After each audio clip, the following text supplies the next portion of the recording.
Since the beginning of the war in Gaza on October 7th, Israel has called up nearly 300,000 reservists. This was in addition to the regular standing army, in which almost 90% of Israeli Jewish youth serve.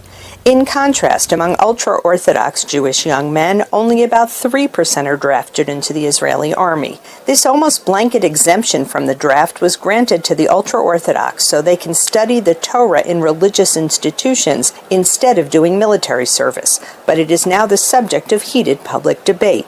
Public opinion polls clearly demonstrate that Israelis care deeply about the issue of recruitment and are deeply worried about the exemption for the ultra-Orthodox community, exemption from service.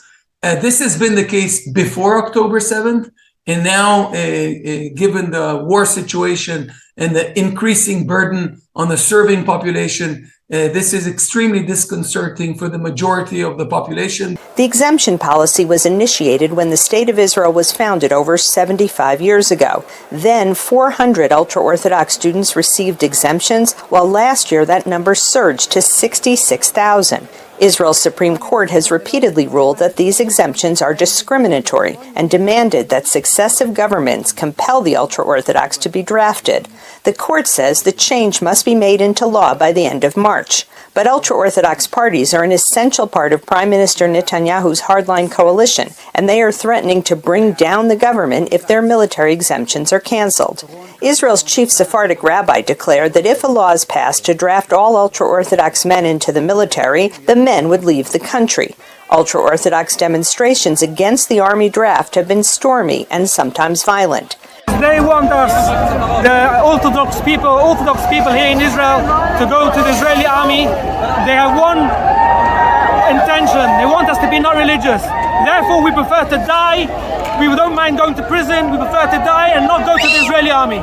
The ultra-Orthodox live in insular communities completely separate from secular Israeli society. They say that going to the army could tempt many of the young men to abandon their religious way of life. But there are some voices in the ultra-Orthodox community who favor military service, as long as the army would provide strictly kosher food and keep men and women separate. It's not sustainable to hold such a big community in such a small state that are not serving in the army, and especially after October 7th, we need the soldiers. The army need the soldiers. So we need to find a way how to let Haredim join the army, and serve in the army like everyone, and from the other way, keep their identity and way of life.